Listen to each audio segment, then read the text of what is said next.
Les images sont clean aussi et visibles sur nos routes parce que la propreté est de mise. Tout cela grâce à notre partenaire, l'ANAGED, qui vraiment fait beaucoup sur le terrain. La dernière fois, j'ai vu un engin de l'ANAGED juste en face de chez moi. Et je me suis dit, mais attendez, est-ce parce que je reçois régulièrement Roger, le directeur de la communication, que j'ai ce privilège-là? On m'a dit non, que chaque fois, il passe là.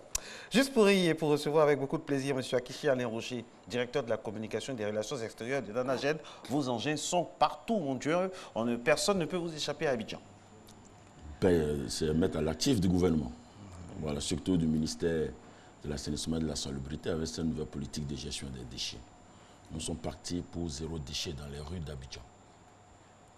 Alors, comment se porte donc cette grande structure, l'ANAGED, en tant qu'autorité de régulation de ces déchets, là en Côte d'Ivoire, et surtout avec la nouvelle politique? C'est un début qui est prometteur. Vous savez que la mise sur pied de l'ANAGED fait partie de la nouvelle politique de gestion des déchets en Côte d'Ivoire. Et donc, nous sommes l'autorité de régulation de la filière des déchets. Effectivement, c'est la raison pour laquelle, chaque fois, nous sommes sur ce plateau pour donner nos contacts aux populations, de nous revenir en cas de manquement. C'est normal parce que nous sommes là, nous sommes les policiers du secteur de la gestion des déchets en Côte d'Ivoire.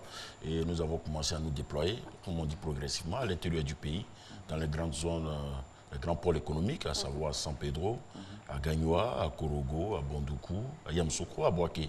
Progressivement, nous allons être présents sur tout l'étendue du territoire national pour parler de propriété.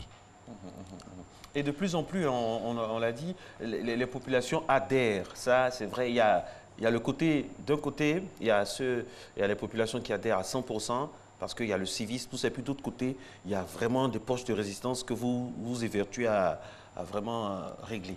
C'est normal, la communication, plus seulement le comportement, a plusieurs étapes. Et donc, dans notre campagne de sensibilisation, par rapport à la proximité, nous mettons l'accent sur les syndics, sur les guides religieux, sur les leaders d'opinion, sur les relais d'information, pour aller auprès des ménages, pour expliquer les bien fondés de cette nouvelle politique de gestion des déchets en Côte d'Ivoire, qui fait qu'aujourd'hui, Abidjan a un bon visage, Abidjan est propre, même si nous ne sommes pas à 100%, le 100% n'existe pas d'ailleurs. Mais on sent un effort qui est fait sur le terrain avec la présence de nos nouveaux opérateurs, et je crois que c'est une bonne chose pour les Ivoiriens dans leur ensemble, particulièrement ceux qui habitent Abidjan. Justement, quel est, on va dire, l'état des lieux ou l'état de la collaboration avec les entités suscitées ici? Ces entités suscitées travaillent sous la responsabilité de l'ANAGED. L'ANAGED est chargée de superviser, de contrôler le travail des opérateurs sur le terrain, de suivre de près, de façon millimétrée, la collecte des ordures, le transfert des ordures jusqu'au nouveau centre d'enfouissement technique et de valorisation de Koussimoin. Donc c'est une collaboration publique-privée qui marche à merveille pour l'instant, pour le bonheur des Abidjanais. Alors, on a eu à discuter, personnellement, j'ai eu à discuter avec les personnes qui conduisent les engins de l'ANAGED. Ces personnes, parce qu'il faut prendre aussi leurs avis, ces personnes se disent être gênées dans les quartiers par les multiples dos d'âne, qui vraiment constituent un souci parce que ça met un frein, ça freine un peu leur travail. Écoutez, aujourd'hui, nous sommes dans l'ère de la valorisation. Vous savez qu'avec le recyclage des déchets, on arrive à faire d'autres types de dos d'âne.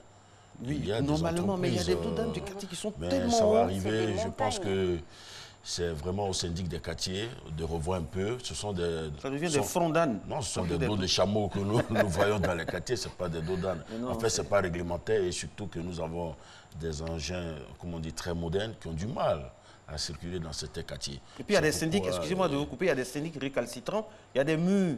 Le gouvernement, il y avait une décision pour que les quartiers qu'on puisse détruire les murs, pour que il puisse y avoir une bonne circulation. Mais quand on détruit des murs, il y en a qui reconstruisent des murs dans certains quartiers. Ce qui fait que quand les gens viennent pour la salubrité, il y a des endroits où ils ne peuvent pas avoir accès. Après, ce sont les mêmes populations encore qui vont se plaindre. Voilà, donc il faut savoir ce qu'on veut aussi. Il faut que les gens comprennent. C'est avec plaisir que vous en parlez. Nous vous remercions. Heureusement que vous avez constaté ces faits. Nos engins n'arrivent pas à passer partout, surtout au niveau de certains au niveau de certaines cités où les gens gagnent un peu n'importe comment. Il y a des gens qui décident de fermer les cités.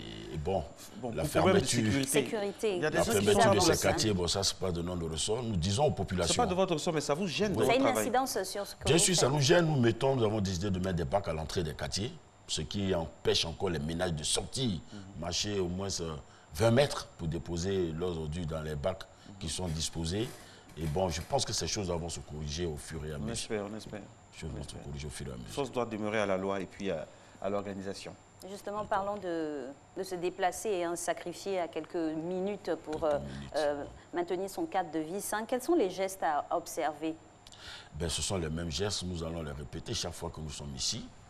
C'est une vertu pédagogique. Bien emballer les ordures, les sorties aux heures indiquées par les opérateurs. On va retenir entre 17h et 21h et puis 5h à 6h du matin. Au-delà de ces horaires qui sont donnés, priez ne pas sortir vos ordures pour permettre à la collecte de s'effectuer normalement. Et surtout dans la journée, pour nous éviter de voir encore des ménages qui ne respectent pas les horaires et donc on a l'impression que les opérateurs ne travaillent pas correctement. Non, il faut respecter les horaires. Oui. C'est pourquoi on demande aux populations d'avoir des poubelles avec des couvercles. Oui. Des poubelles homologuées. Homologuées avec des couvercles. Là, vous avez tout le temps de les refermer, de les laver et surtout de nettoyer les niches à ordures. C'est important. Ok, voilà. Merci beaucoup à vous, Monsieur Akichin. Au pas de course, nous allons vraiment passer à un autre démembrement de notre conducteur. Merci beaucoup et on espère que tout cela n'est pas entré dans l'oreille de sourd. Il faut vraiment mettre en pratique, c'est pour notre sécurité, pour notre bien. Il ne faut pas vraiment lésiner sur les moyens pour faciliter la tâche à toutes ces personnes qui travaillent finalement pour notre bien. Merci d'être à Matin Bonheur.